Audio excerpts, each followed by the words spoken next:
Evening and very warm welcome to news at फरी हाजी। तहरीक-ए-इंसाफ और हुकूमत के माबैन बातचीत की जो एक कोशिश है उसकी कामयाबी होगी या नहीं, ये अब एक बहुत बड़ा सवाल बन चुका है। ये वो मुज़ाकरात हैं जो कभी चले कभी रुके, कभी उनके बारे में बड़ा इब्हाम हुआ, कभी बहुत सारे सवालात हुए। बातचीत के तीसरे दौर का दरवाज़ा तो हम कह सकते हैं कि खुल गया है, लेकिन ये दरवाज़ा किसी भी वक्त बंद भी हो सकता है। दोनों जानिब से एक दूसरे की कहा जा रहा है कि आपके पास अख्तियार नहीं है, आपके पास अख्तियार नहीं है। बातचीत का जो साजगार माहौल कुछ रोज़ कबल हमने देखा था वो अब हमें बिल्कुल भी दिखाई नहीं दे रहा है। कल हमारे प्रोग्राम में तहरीक-ए-इंसाफ की मुज़ाकराती कमेटी के तर्जुमान और सुन्नी इत्तेहाद काउंसिल के सरबरा हामिद रज़ा ने हुकूमत को बाकायदा खबरदार किया कि अगर अगली मीटिंग के बाद जुडिशल कमीशन का मुतालबा तस्लीम ना हुआ तो फिर बातचीत ख़त्म समझी जाए। Let's watch him. दूसरी कमेटी की मीटिंग के अंदर हुकूमत से जब हमने पूछा था कि आपकी डिमांड्स क्या है, हमने पहली में भी पूछा था, तो पहली मीटिंग में कहा गया कि हम आपको दूसरी मीटिंग में बताएंगे। दूसरी मीटिंग में कहा गया कि हमारी कोई डिमांड्स नहीं है। तो हम चाहेंगे कि हुकूमत भी फिर लिख के दे कि हुकूमत की कोई डिमांड्स नहीं है। अगर हमारी तीसरी मुलाकात इमरान खान साहब की मुलाकात के बगैर होती है, यानी हुकूमत तीसरी मीटिंग के अंदर फिर जो भी चीज़ डिस्कस होगी उसके अंदर जुडिशल कमीशन हमें देना पड़ेगा। अगर जुडिशल कमीशन नहीं दिया जाता तो शायद चौथी मीटिंग फिर ना हो सके। वज़ीर आला खैबर पख्तूनख्वा अली अमीन गंडापुर ने आज उम्मीद जाहिर की है कि स्पीकर क्योंकि पाकिस्तान आ चुके हैं, सो जल्द ही उनकी कमेटी की बानी PTI से मुलाकात हो जाएगी। सो एक ऑप्टिमिज्म नजर आया अली अमीन गंडापुर की तरफ से, जबकि अपोजिशन लीडर उमर अयूब ने हुकूमती कमेटी को चैलेंज किया है कि अगर उनके पास कोई इख्तियार है तो वो बानी से तहरीक-ए-इंसाफ की कमेटी की मुलाकात करके दिखाएं। सो फोकस जो है PTI का वो अब इस मुलाकात पे नजर आ रहा है। बिल्कुल यही बात कि आपके पास इख्तियार नहीं है, एजाज हक साहब ने भी यही बात की, इरफान सिद्दीकी साहब ने भी यही बात की। ये शकूक तो पहले ही थे कि मुज़ाकरात शायद कहीं और हो रहे हैं, और ये जो आपको एक कॉस्मेटिक प्रैक्टिस नज़र आ रही है उससे पहले बहुत सारे मामला तय किए जा चुके हैं।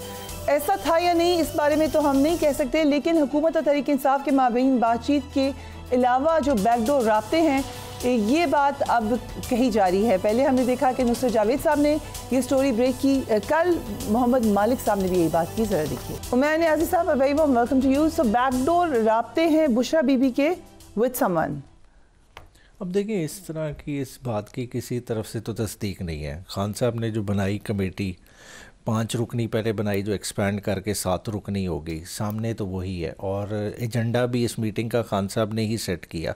अब देखें ना, अगर कॉस्मेटिक भी, अभी तो मुज़ाकरात चल ही नहीं रहे, हम इसको कॉस्मेटिक भी कैसे कह सकते हैं। अभी तो कोई चीज़ इस पर डिस्कस ही नहीं हुई, कोई चीज़ फॉर्मली आगे बढ़ी नहीं, अभी तो बैक एंड फोर्थ हो रहा है कि आप अगर आपको लग रहा है इतने इनिशियल स्टेजेस में है, तो अभी आपने हामिद रज़ा साहब की बात सुनी, वो तो अल्टीमेटम दे रहे हैं कि अगर नहीं बनाया कमीशन तो फिर कोई मुज़ाकरात नहीं है। देखिए, अब उस तारीख खान साहब ने कल जो बैरिस्टर गौर को कैटेगोरिकली यही कहा कि ठीक है मुलाकात नहीं कराते, उससे पहले आप इन राइटिंग डिमांड्स दे दें। इनका मेन हर्डल यही था ना कि इन राइटिंग आ जाए, हमें स्कोप पता चल जाए, तो स्कोप अब इन्हें पता चल जाएगा वाज़े है। और देखें, कमीशन बनाने में हाँ या ना ही होनी है ना, उसमें इन बिटवीन तो कोई चीज़ नहीं है, और ये कोई इतना कॉम्प्लिकेटेड भी नहीं है कि इसके लिए जो है ना इन्होंने कोई एक्ट पास करना है। एक्ट मौजूद है, कमीशन बनाना गवर्नमेंट के इख्तियार में, इसमें बनाने में कितनी देर लगती है। देखिए, इस पर भी उन्होंने कहा कि पार्लियामेंट को आकर आप पहले मुतमईन करें कि ये कमीशन बनना चाहिए। अच्छा, देखिए, मुतमईन करना है, पार्लियामेंट को करना है, चले फिर देखें ओवरऑल पार्लियामेंट को इतना एम्पावर कर दें कि हर इश्यूज़ पे, जिस तरह से नेशनल सिक्योरिटीज़ के इश्यूज़ आज तक उन पे किसी ने ब्रीफिंग दी है पार्लियामेंट को तो किसी चीज़ पे हमने इन्वॉल्व ही नहीं किया। ओवरऑल सारी चीज़ें साइड ट्रैक पे रख। नेशनल सिक्योरिटी के इशू ऑब्वियसली सीक्रेट सेंसिटिव मामला होते हैं, वो ओपनली डिस्कस नहीं होते, इसमें तो कोई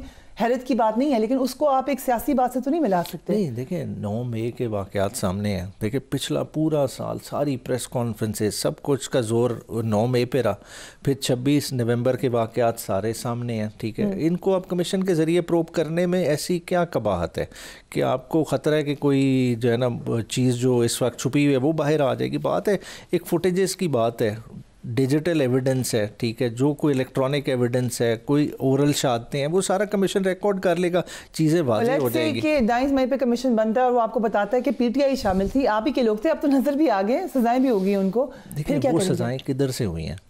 देखें, सजाएं किसी जुडिशल फोरम से होनी चाहिए। अभी तक एक ट्रायल मुकम्मल हुआ है, वो एटीसी सरगोदा का। अगर साबित हो जाता है कि पीटीआई है उसके पीछे, फिर क्या? नहीं, साबित कमीशन साबित करे, अगर सारों को रिकॉर्ड करेगा ना, फिर आप ये तो नहीं कहेंगे कि कमीशन की गलत है। इंडिपेंडेंट कमीशन बनता है तो फिर पीटीआई को भी ऑन करनी पड़ेगी, उससे तो नहीं रेगल आउट कर सकते। मगर बात यह है कि कंडेम अनहर्ड तो ना करे। 1.5 साल से एक ही नैरेटिव चलाया गया कि पीटीआई ने किया।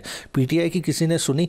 इमरान खान ने आज तक नहीं नजर कैसे आ रहा है? We can see PTI's reaction. देखें, हाई कोर्ट की उनकी वीडियो फुटेजेस ये भी हैं कि मत जाएं आगे इस इलाके में, ये भी हैं, मगर साथ में ये भी है कि वो चले गए अंदर और हाई कोर्ट से खान साहब को गिरफ्तार किया, धमका भी 9 मई को खान साहब को गिरफ्तार किया गया हाई कोर्ट से। ठीक है, अगर इजाजत दें, तहरीक इंसाफ और हुकूमत की कमेटी के माबैन जारी लफ्जी गोलाबारी तो हमें नजर आ रहे हैं, लेकिन कुछ क्वेश्चंस हैं जो हम आपके सामने रखते हैं। सवाल ये है कि क्या तहरीक इंसाफ और हुकूमती कमेटियाँ बाइख्तियार हैं या दोनों कमेटियाँ ही बेख्तियार हैं? हुकूमती कमेटी वादे के बावजूद तहरीक इंसाफ की कमेटी के बानी पीटीआई से मुलाकात क्यों नहीं करवा सकी? क्या हुकूमती कमेटी अगली मीटिंग में जुडिशल कमीशन की तश्कील की हामी भर सकेगी? अगर वज़ीर दाखिला मोहसिन नकवी हुकूमती कमेटी में मौजूद होते तो क्या फिर ये कमेटी बाइख्तियार हो सकती थी? क्या बुशा बीबी की पस पर्दा मुलाकातों की खबरें दुरुस्त हैं, और अगर दुरुस्त हैं तो इनकी क्या इम्प्लीकेशन है? क्या बैकडोर बातचीत कहीं और हो रही है और हुकूमत और तहरीक इंसाफ की कमेटियाँ फ़क्त आखिर में फ़ैसले सुनाने का काम करेंगी? So a lot of questions. Doctor Shizra, thank you so much for being on the programme.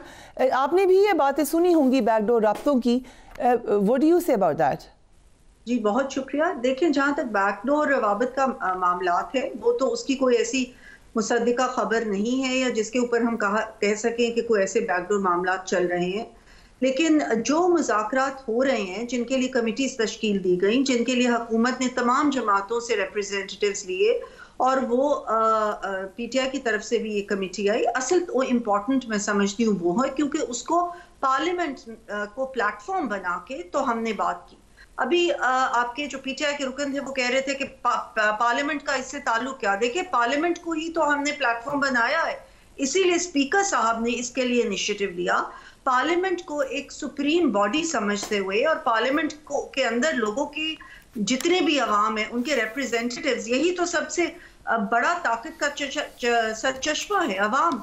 तो जो अवाम के रिप्रेजेंटेटिव्स हैं वो अगर आपस में बातचीत नहीं कर सकते या किसी मामला को हल नहीं कर सकते तो फिर और कहाँ ये हो सकते हैं मामला तय। जहाँ तक ये आपने सवाल किया कि क्या ये इन कमिटीज को कितने इख्तियारात हासिल हैं, देखिए इख्तियारात हासिल हैं तो ही हुकूमत ने अपने लोग नामजद किए और पीटीआई ने अपने लोग नामजद किए। सवाल ये है कि इनको मुज़ाकरात को आगे लेके चलना। ये सवाल इसलिए उठा doctor Shizra, if you allow me, क्योंकि एक मुलाकात थी कल, इरफान सिद्दीकी साहब ने भी कहा कि हम चाहते थे मुलाकात हो जाए। एक तासुर बनाया गया कि पीएमएलएन चाहती थी कि बानी पीटीआई से मुलाकात हो जाए मगर नहीं हो सकी। सो इसीलिए क्वेश्चन उठा कि अगर इतना भी इख्तियार नहीं है कि एक मुलाकात करवा सकें तो फिर कितना इख्तियार है आपके पास? उसमें चंद जो इन्होंने चीजें रखी कि किस तरीके से वो मुलाकात हो, ठीक है ना। अब ऑब्वियसली ये जेल है, कोई बाहर किसी उस तरह से तो नहीं कोई बंदा बैठा हुआ कि उसके आप पूरी एक वो बना के दे दें कि ये हम एक पार्क के अंदर जो है वो हमें दे जगह और वहां पे हमारी मुलाकात हो। It's not possible like that. एक कैदी है, एक जेल में है, उसके साथ jail. So do you know कि एग्जैक्टली क्या वजह थी? क्या यही वजह थी कि वो एक कैदी है, उसका डेकोरम है? हम तो ये बात मुज़ाकरात में कह देनी चाहिए थी। इरफान सिद्दीकी साहब फिर क्यों कह रहे हैं कि जी वादा तो हमने किया था, ये पूरा होना चाहिए था? Why did he say that? देखिए, ये सारी शराइत बाद में इन चीजों के ऊपर ज्यादा जोर देते गए पीटीआई वाले। बाद में अगले दिन असद कैसर साहब ने ये भी कह दिया कि हमें सिर्फ साबका चेयरमैन पीटीआई से नहीं बल्कि और भी हमारे जितने वहां पे कैदी उन सबसे मिलने। तो ये बीच में चीजें ऐड होती गई। और दूसरी वजह जो कि बताई गई वो ये भी थी कि जो स्पीकर साहब थे वो बाहर चले गए, वो आएंगे तो फिर इसमें मजीद, बल्कि आ चुके हैं मेरा ख्याल है, तो इसको मजीद वो कर दिया जाएगा। लेकिन बिल्कुल एग्जैक्टली जिस तरह से ये चाहते हैं उस तरह से शायद मुलाकात ना हो सके, लेकिन हुकूमत जिस हद तक इनको फैसिलिटेट कर सकेगी मुज़ाकरात के लिए, मुलाकात के लिए, वो जरूर करेगी। हैविंग सेड दैट, मैं ये जरूर कहूंगी कि इन्होंने ऑलरेडी दोबारा से शराइत रखनी शुरू कर दी हैं। जब मुज़ाकरात शुरू हुए थे तभी भी यही बात थी कि शराइत रख के और प्री कंडीशंस रख के ये मुज़ाकरात नहीं हो सकते। लेकिन इन्होंने ना सिर्फ ये कि थ्रू आउट जब मुज़ाकरात हो रहे थे अपने ट्विटर के ज़रिए, अपने मुख्तलिफ सोशल मीडियाज़ के ज़रिए इस किस्म की ज़ुबान इस्तेमाल करते रहे, समेत इनके साबका चेयरमैन के। लेकिन उसके साथ साथ इन्होंने आज फिर से इस किस्म की शराइत रखनी शुरू कर दी कि इस डेट तक जी नहीं होगा। उन्होंने कहा अगर कमीशन नहीं बनेगा नेक्स्ट मीटिंग में तो फिर ये डायलॉग ऑफ है, ये क्लियरली कहा है हामिद रजा साहब ने, आपने अभी सुना। शराइत के साथ बात नहीं हो सकती। लेकिन खबरें ये भी तो है कि कमीशन शायद बन जाएगा, 26 नवंबर पे नहीं बनेगा, 9 मई पे बन जाएगा। कुछ इस पे गौर हुआ है गवर्नमेंट में कि लेट्स डू दैट? बिल्कुल गौर हुए। मुज़ाकरात का मतलब ही गौर खौज है, मुज़ाकरात का मतलब ही बातचीत से किसी हल को निकालना है। लेकिन ये यस और नो क्वेश्चंस नहीं हो सकते। इन्होंने कहा है कि जुडिशल कमीशन बनाए, अब उसके TORs तो तय करने होंगे ना, ये बताएं कि इनके क्या TORs है, ये क्या चाहते हैं। उसके बाद हुकूमत देखेगी कि उनको किस तरीके से with in the framework of जो है अपना कानून और आइन के फ्रेमवर्क के अंदर रहते हुए किस तरीके से उन TORs उनका मुतालबा यही है कि कानून और आइन के फ्रेमवर्क में रहें, बिकॉज PTI का कहना यह है कि आप कानून और आइन के फ्रेमवर्क से निकल कर हमारे ऊपर मुकदमात बना रहे हैं, उनसे बाहर निकल कर हम एक मुकदमे से निकलते हैं दूसरे में पकड़ लेते हैं, तो इसी को फॉलो करें। मुतालबा यही है मैम। इनके कहने से तो आइन और कानून से अलग नहीं हो जाती ना चीज। ये अगर आप एक टीवी टॉक शो पे कह देंगे कि हम सारे हमारे लोग बेगुनाह हैं, तो वो बेगुनाह नहीं हो जाते। 9 मई के जितने भी शवाहद हैं वो इन्होंने खुद, इनकी अपनी टीम्स ने दिए हुए हैं, उन्होंने खुद अपनी वीडियोस बना के सोशल मीडिया पे लगाई। ठीक है, एक बड़ी इंटरेस्टिंग, ठीक है, वो जो गुस्सा है सोशल मीडिया पे उसको तो कंटेन कर लें, ट्विटर के ऊपर जो बातें करते हैं। बट आज जो खबर एक रिपोर्ट हुई है कि बानी PTI के साथ कभी ऐसा नहीं हुआ जो आज हुआ है, कि कोई मिलने ही नहीं गया। मुलाकात का दिन था मगर वो इंतजार करते रहे और कोई भी नहीं गया। आपकी कल मुलाकात हुई है, सो व्हाट हैपेंड टुडे? देखिए, मुलाकात का स्केड्यूल होता है, पहले से बताया जाता है किन लोगों की मुलाकात है। मुलाकात रेंडमली दिन बिल्कुल होता है, तो दिन पे इन्होंने, आप पिछले थर्सडेज की हिस्ट्री उठा लें कि किस पॉलिटिकल बंदे की इन्होंने मुलाकात कराई है। जाएं वहाँ पे, जब मुलाकात नहीं होगी तो खबर बनेगी। देखिए, ये कमेटी ने जाना है, कमेटी ने जाना है, 7 रुकनी कमेटी है, हाई पावर्ड कमेटी है जो गवर्नमेंट के साथ डायरेक्ट राब्ते में है। गवर्नमेंट ने कोई इंटीमेट किया है कि आपकी इस टाइम पे खान साहब से मुलाकात होगी?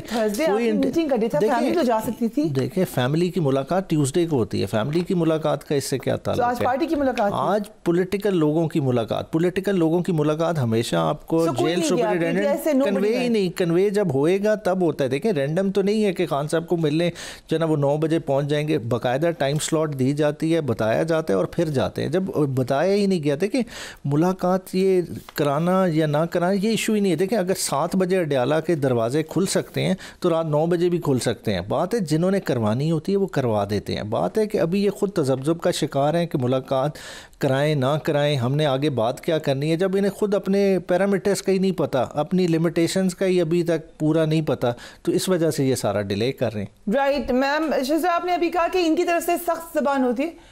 ओके, सो आज जो मरीम नवाज साहिबा की स्टेटमेंट आई है कि आप लोग आपने सुनी होगी उनकी स्टेटमेंट, अगर कहते हैं तो हम सुना देते हैं। उन्होंने कहा कि जानवरों के मुंह की बीमारी कुछ सियासी जमातों को भी है, वो भी जब कदम उठाते हैं तो मुल्क के खिलाफ उठाते हैं और जब बात करते हैं तो बदतहजीबी की बात करते हैं। इशारा आपकी तरफ। अब बुनियादी तौर पे ये जो है ना, अब तहजीब से हट के बात है। मतलब ये अल्फाज कोई लीडरशिप किसी के बारे में यूज़ कर सकती है। आप ओवरऑल एक डिक्टेटर इस तरह की टोन में बात कर रहा हो, समझ आती है कि उसने अवाम का मैंडेट नहीं लिया होता। ये तो उस तरह से बात की जा रही है। देखिए, अगर PTI इस पर रिस्पॉन्ड करेगी फिर औरत कार्ड सामने आ जाएगा, फिर और मसले मसाइल आ जाएंगे। देखिए, पॉलिटिकल पॉइंट स्कोरिंग होती है एक चीज़ बात, मगर आपने अपने कॉन्डक्ट से साबित करना होता है। वज़ीर आज़म ने क्या अपने कॉन्डक्ट से साबित किया है कि वो एम्पावर्ड है? जिसकी कैबिनेट आज तक मुलाकात इमरान खान की नहीं करा सकती, वो बड़े फैसले क्या करेंगे? राइट मैम, जो मरीम नवाज ने आज स्टेटमेंट दी है, उमैर नियाज़ी साहब कह रहे हैं कि ये तहजीब के खिलाफ है। अभी आपने कहा कि PTI को तहजीब के खिलाफ बात नहीं करनी चाहिए और बिल्कुल ठीक कहा, बट क्या चीफ मिनिस्टर को ऐसी स्टेटमेंट देनी चाहिए?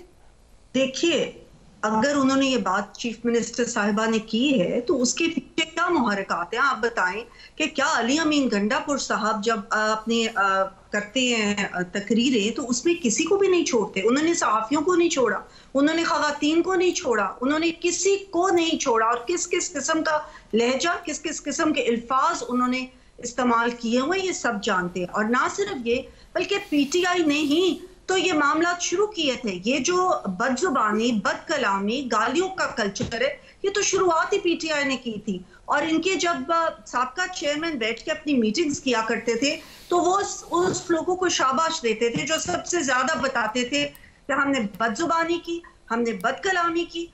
ये तो सारा जो चीज है ये शुरुआत ही पीटीआई ने की है। लेकिन मरियम नवाज इस पे हम क्वेश्चन कर सकते हैं कि शुरुआत ऐसी बात नहीं की, उन्होंने तो उसको पॉइंट आउट किया है। मरियम नवाज शरीफ साहिबा ने ये कहा कि इनको ये बीमारी है कि ये जब भी मुंह खोलते हैं इनके मुंह से गालियां निकलती है। और आप देख ले कि पिछले दिनों वाइल मजाकरात हो रहे थे तो इनके जो साबका चेयरमैन है उन्होंने क्या ट्वीट की, उन्होंने उसमें प्राइम मिनिस्टर, अपने मुल्क का एक प्राइम मिनिस्टर है, आप अपने मुल्क को अपनी सोशल मीडिया के ऊपर क्यों बदनाम कर रहे हैं इस तरह की बातें करके।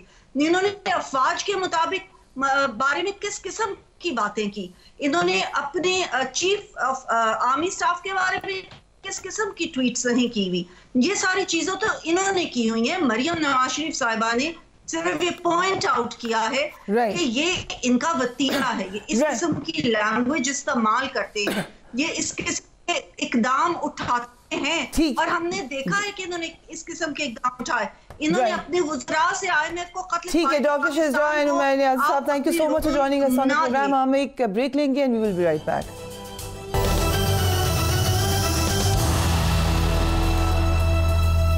And welcome back. हुकूमत IMF को बिजली के बिलों में सेल्स टैक्स कम करने पर रजामंद करने में नाकाम हो गई है। IMF का कहना है कि कर्ज प्रोग्राम के तहत नए टैक्सेस से छूट नहीं दी जा सकती। एक्सपेक्टेड भी यही था कि शायद यही जवाब आएगा।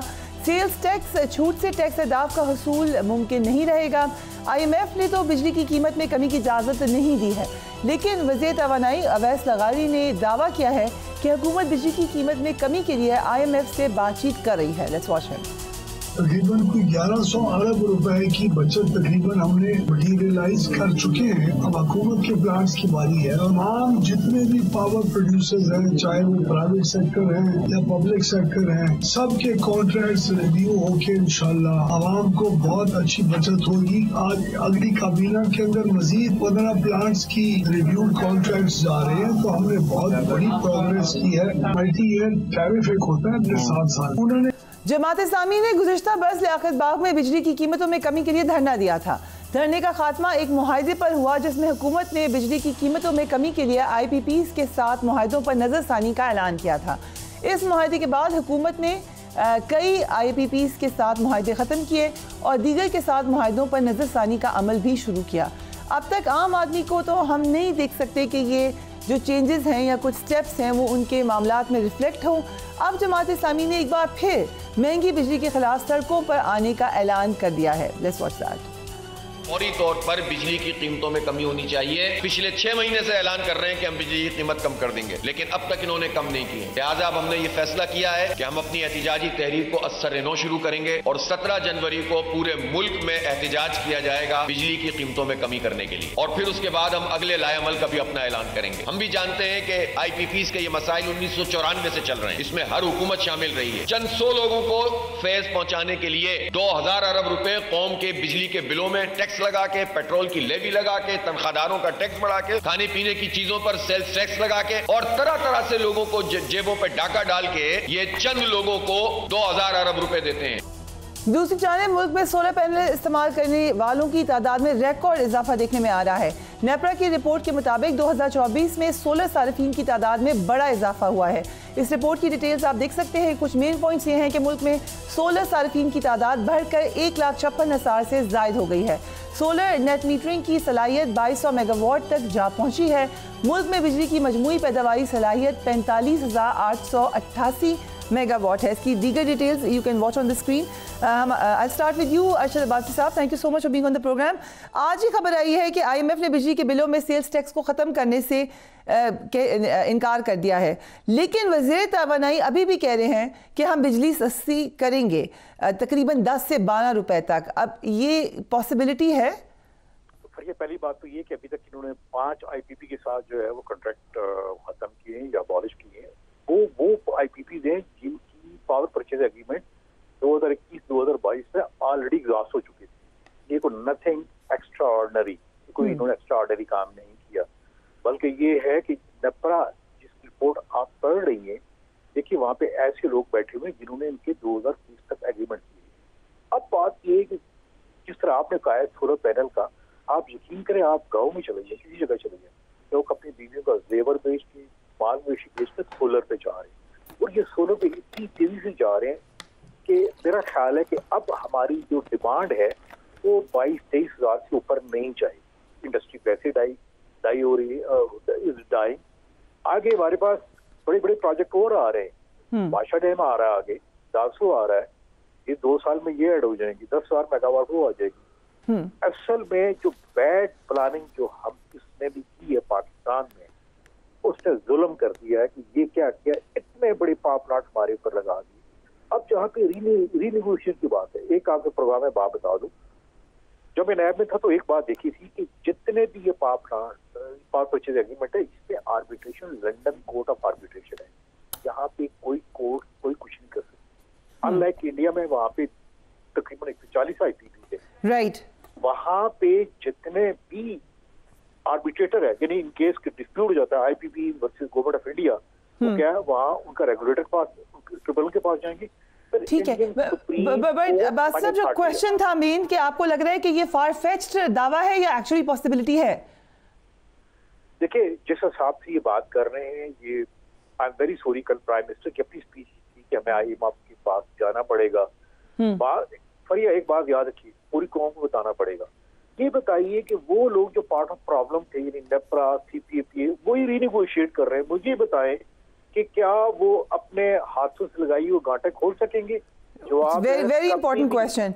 इफ यू अलाउ मी फरीद पराचा साहब, गुज़िश्ता अगस्त में आप लोगों ने महंगी बिजली और IPPs के खिलाफ धरना दिया था, आपको लगता है कि उससे कुछ अचीव हुआ? अब इस धरने की टाइमिंग की वजह क्या है? क्योंकि एक आम आदमी का ख्याल ये है कि कोई फर्क नहीं पड़ा उनकी जिंदगी में।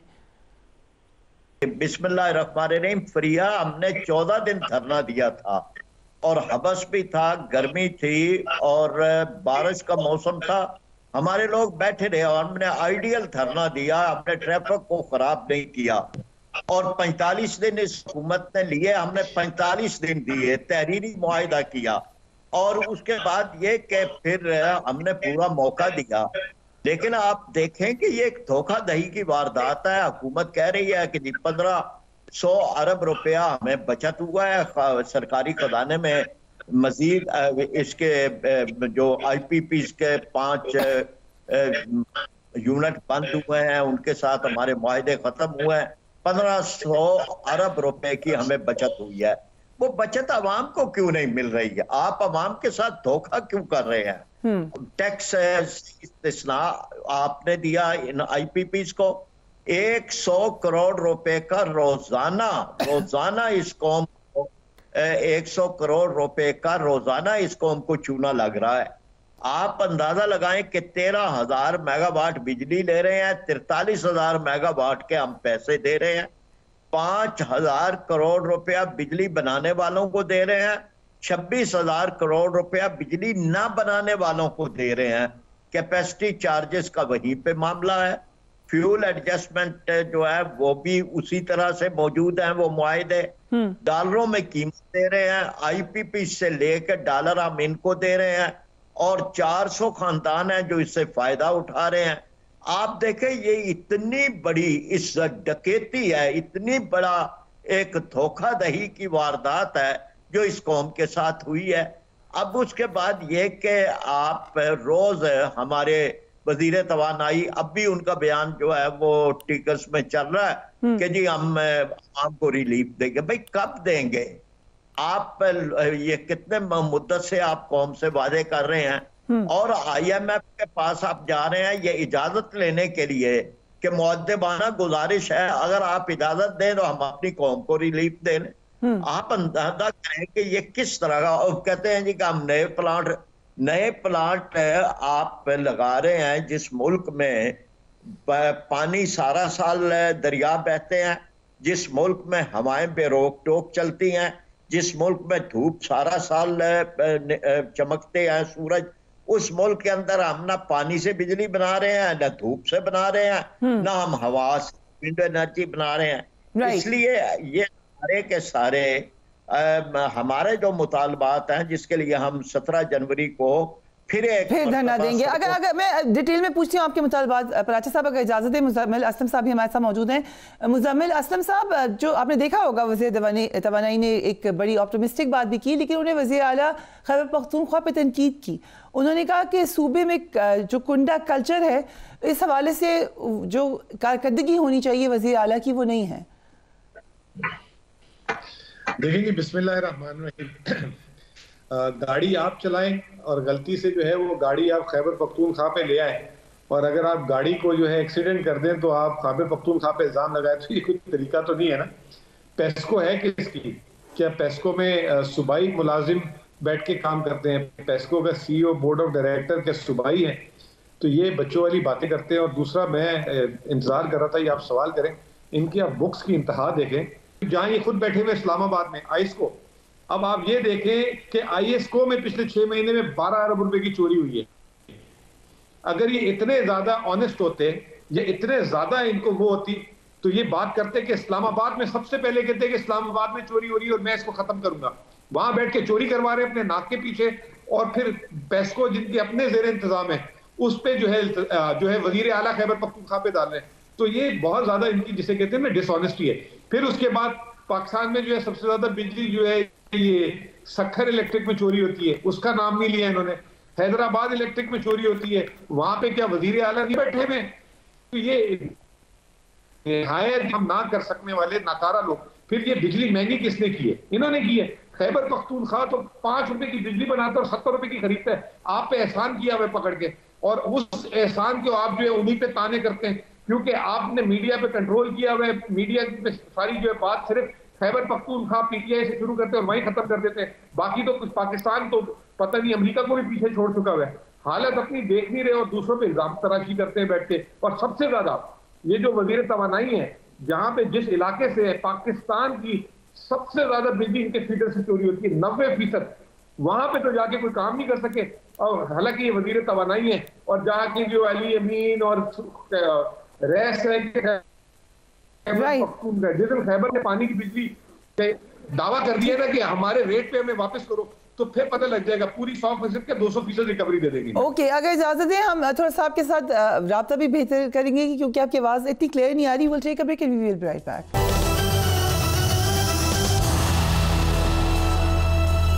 And welcome back. Fareed Paracha साहब, जैसे कि अभी डिटेल में हमने देखा कि ये एक बड़ा कॉम्प्लेक्स मसला है, क्या ये बेहतर नहीं होता कि जमात इस्लामी बाकी अपोजिशन जमातों को भी साथ मिलाती, या आपके ख्याल से ये अकेला धरना पावरफुल होगा?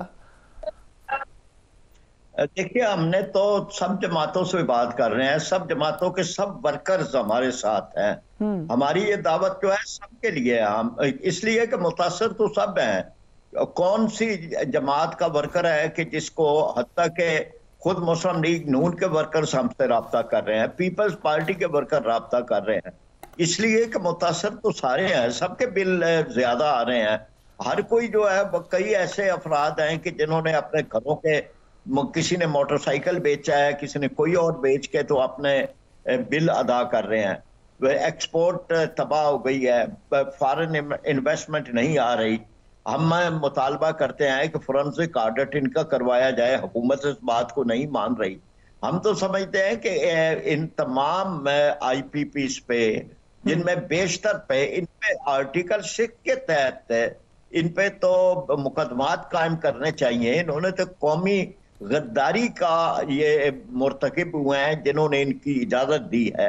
और इसी तरह से ओवर बिलिंग हो रही है। अब ये यहाँ लाहौर में एक बहुत बड़ा ये स्कैंडल के 1,500 से ज्यादा मीटर जो है वो खराब करके और उनको ओवर बिलिंग उनको आ रही है। वो मीटर जो है वो खराब डिक्लेयर किए गए हैं, उनको ठीक नहीं किया जा रहा और लोगों को जो है वो आ रहे हैं और कई महीनों से वो मीटर जो है वो खराब है। और खराब मीटर ठीक किसकी जिम्मेदारी है? बिल जो है मीटर बेच दिए गए हैं, फिर मीटर का रेंट भी लिया जा रहा है। स्लैब सिस्टम है, स्लैब सिस्टम के तहत एक यूनिट बढ़ता है और स्लैब जंप करके 3,000 का फर्क डाल देता है। राइट, बहुत सारी चीजें है कि जिनको ठीक होना चाहिए, लाइन लाइसेंस इतने हैं, पुरानी लाइनें बिछी हुई हैं, मैं बहुत ज्यादा खतरात, बहुत सारे ऐसे पहलू ठीक करना है। हुकूमतों को, हुकूमतें टस से मस नहीं होती, उनको कोई ख्याल नहीं है कि ये जो बिजली का इंतहाई फरसूदा निजाम है इसको भी तो किसी ने ठीक करना है। तो हम सारी चीजों के खिलाफ धरने भी देंगे, सड़कों पे भी आएंगे, अवाम के साथ हैं। आपका फ्रिया जो सवाल है, हम तमाम पार्टियों को अपील कर रहे हैं कि आप भी आए। ये एक अवामी मसाइल है, गिरफ्तारियां, रिहाइयां ये भी होती रहेंगी, लेकिन अवामी मसाइल पे भी आप लोगों का साथ दें। सो मुज़म्मिल असद साहब, एक तो आपको दावत दी है पराचा साहब ने, including all the parties, so do you think कि पीटीआई इसमें शामिल हो सकती है? द क्वेश्चन इज कि जो IPPs के साथ मुज़ाकरात हुए थे वो पीटीआई की हुकूमत के ज़माने में भी हुए थे। आपको ये इस हवाले से जो हुकूमत ने स्टेप लिया इसको आप अप्रिशिएट करते हैं? देखिए जी, सबसे पहले तो पीटीआई वाहिद जमात है जिसने अपने दौर में ये सेंस कर लिया था कि पाकिस्तान को बिजली के बहरान में जो है ये ख़ास तौर पे 2015 की नवाज शरीफ की पॉलिसी छोड़ के चली गई है। तो पीटीआई वाहिद जमात है जिन्होंने 1 मेगावाट भी नहीं लगाया था, जिसका हमें उल्टा तनकीद का निशाना बनाया गया। फिर पीटीआई वाहिद जमात थी जिस इमरान खान साहब ने अपना असर व रसूख इस्तेमाल कर जो आपको करके का याद होगा, टर्की का रेंटल पावर प्लांट जरदारी साहब ने लगवा दिया था, जिसपे $1.2 अरब का जुर्माना लग गया था, उसको रिवर्स कराया। फिर पीटीआई की ही वाहिद जमात है जो इससे पहले 1994 और 2002 की जो पॉलिसी थी उसके जितने पावर प्लांट थे उसके टैरिफ रिवाइज कराए थे और 850 अरब रुपए और $148 के डॉलर पे फ्रीज करा दिया था। अगर सोचे वो उस वक्त $148 के डॉलर पे फ्रीज ना कराते तो आज $280 के डॉलर में जो अभी हम $70 की बिजली में चीखे मार रहे, फिर चीखे नहीं मारते, पता नहीं हम रोते पीटे, ठीक है, वो पीटीआई करके गई। और उसके बाद हमारी उस वक्त हम चाइना और बाकी लोगों से भी जो इन्होंने कर दिया था उनसे भी बात कर रहे थे, आप रिवाइज कर लें। अब इन्होंने क्या किया आके, अभी जो अब्बासी साहब जो शायद थे जो पहले आपने जिनको दिया था, उन्होंने बिल्कुल बजा फरमाया। उन्होंने तो ये जो अभी जो 4-5 IPPs है जिसमें हुकूमत 1100 अरब, जो आप सुनवा भी रही थी मुझे लगा रहे हैं, वो 1100 अरब अगर 1100 अरब रुपए उन्होंने बचाए हैं तो ऑटोमेटिकली तकरीबन 15 रुपए फी यूनिट तो टैरिफ कम हो जाना चाहिए था। वो झूठ बोल रहे हैं, वो साल का 7-8 अरब या 10 अरब रुपए है और उसके 10-20 पैसे भी नहीं बनते। सबसे पहले तो उनको कहेंगे ऑनेस्ट हो जाए अपने आप से, और ये जो है अगर बिजली की बात करनी है तो सियासी नैरेटिव ना फैलाएं। फिर उन्होंने खुद ये बात की कि ये जो कोयले पे दरामदी गैस, दरामदी फर्नेस ऑयल पे जिन्होंने लगाया वो कौमी मुजरिम है, वो लगाने वाले तो नवाज शरीफ है और उन्हीं की कैबिनेट में आप शहबाज शरीफ के साथ बैठे हुए। अब वो जो कह रहे हैं, जो नए 15 IPPs के साथ बात कर रहे हैं हम, आप देखें, उनसे बात करें, जो भी करें, आप हमें हल दें। आप सबसे पहले ये काम करें, उनसे बात करना छोड़ें। जिन्होंने ये पॉलिसी दी, जिन्होंने अप्रूवल कराया, उनको कब कटहरे में लाएंगे? जो इस अवाम का, जो इस मुल्क का जो नुकसान हुआ है उसका अजाला कौन करेगा? नंबर 1, ये इधर की बात उधर की बात कर करके हमारा टाइम ना वेस्ट करें। रहा सवाल IMF का, देखें IMF को आप जाके बताएं कि अगर मैं ये बिजली कम करता हूं तो मेरे इससे नुकसान होगा, फायदा होगा, नुकसान नहीं होगा, तो क्यों नहीं मानेंगे? असल में इनके नंबर ही झूठे हैं। ये सिर्फ अवाम को बार बार जो है ना एक ट्रक की बत्ती के पीछे लगाते हैं, इनको खुद समझ ही नहीं है किसी चीज की। अब आज हालत ये हो गई है कि इन्होंने कहा है कि इंडस्ट्री को आप बिजली लो, इंडस्ट्री को कहा गैस आप IMF के कहने पे बंद करें, इंडस्ट्री से जो बिजली लेने के लिए तैयार नहीं है। फिर इसके बाद इन्होंने अभी विंटर पैकेज दिया, जो हमने काम किया, हमारे हर काम को फॉलो किया इन्होंने। इमरान खान साहब ने विंटर पैकेज तो अप्रिशिएट कर लेना कि आप ही के काम को अगर आपको लग रहा है फॉलो किया है तो ठीक ही काम करेंगे। नहीं, अप्रिशिएट करूं मैं उस वक्त के जब हमारे काम को नकल के लिए अकल की जरूरत है ना, उस अकल को बगैर नकल कर लेंगे तो और बेड़ा गर्क करा देंगे। अभी तक कोई आपको शख्स मिला है कि जिसने बोला कि जो शहबाज शरीफ ने जो है, इस हुकूमत ने जो बिजली का पैकेज दिया उससे उनका बड़ा फायदा हो रहा है? सबने धुतकार दी है। उसकी वजह ये है, आप सेल्स टैक्स की बात कर रही हैं, IMF सेल्स टैक्स में नहीं मानना, लेकिन आपने जो 10 टैक्स और लगाए हुए, additional charge, additional sales tax, वो तो हटा सकते हैं आप। इन्होंने करना कराना कुछ नहीं है, ये सिर्फ हम सारों का टाइम जाया करते हैं और एंड में कह देंगे हमने तो मेहनत की थी और IMF ने मना कर दिया। राइट। पराठा साहब, जब लास्ट टाइम अगस्त में जमात इस्लामी ने धरना दिया था और ख़त्म करने का ऐलान किया था, उस वक्त भी हुकूमत ने बिजली महंगी कर दी थी, आपको याद होगा, 2 रुपए समथिंग कीमत बढ़ गई थी। डू यू थिंक इस दफ़ा कुछ मुख्तलिफ मामलात होंगे? देखिए ना, वो बिजली वो फ्यूल एडजस्टमेंट ये हर महीने करते हैं, तो वो फ्यूल एडजस्टमेंट था और वो फ्यूल एडजस्टमेंट ये उनका मौक़िफ़ ये था कि हमने बढ़ाया नहीं, हमने असलन कम किया है, पिछले महीने से वो कम किया है। ये तो एक फ्यूल एडजस्टमेंट एक ऐसी चीज़ है कि जिन्होंने भी इन जिस वक्त मुआहदे किए थे, ये फ्यूल एडजस्टमेंट माने थे, वो भी कौमी मुजरम है। जिन्होंने कैपेसिटी चार्जेस माने थे वो भी कौमी मुजरम है। जिन्होंने डॉलरों में पेमेंट मानी थी वो भी कौमी मुजरम है। अकाउंटेबिलिटी आपको लगता है होगी? अभी मुजम्मिल साहब ने कहा कि इनकी अकाउंटेबिलिटी हो। Do you think it's possible? अगर रिलीफ नहीं देंगे तो हम इनको कटहरों में लाएंगे, हम इनको सड़कों पे घसीटेंगे, हम इनको आवाम के सामने लाएंगे, हम बेनकाब करेंगे, हम इनको इस तरह नहीं छोड़ेंगे। इसलिए कि ये मुआहिदे इसलिए नहीं होते कि आप इन मुआहिदों के जरिए से अवाम के साथ धोखा करें, और आप जलसों में मुआहिदे किए हैं और कोई हमने खुफिया मुआहिदे नहीं किए। इन्होंने मुआहिदे हमारे धरने में आके सुनाए हैं और उन मुआहिदों को खुद इन्होंने अपनी जबान से बयान किया था। उसके ऊपर अमल भी करना पड़ेगा। फईद पराठा साहब एंड मुजम्मिल साहब, thank you so much for joining us on this programme. Abbasi साहब भी हमारे साथ मौजूद थे। यकीनन जैसे जैसे गर्मी की आमद होगी, बिजली के बिल का भार बहुत बुरी तरीके से आवाम को महसूस होगा। किस तरीके से रिलीफ दिया जा सकता है, दिस इज़ अ क्वेश्चन। बहुत सारी इसमें कॉम्प्लिकेशंस हैं, लेकिन बहरहाल रिलीफ तो आपको आवाम को देना पड़ेगा। Do take care of yourself. Allah हाफ़िज़।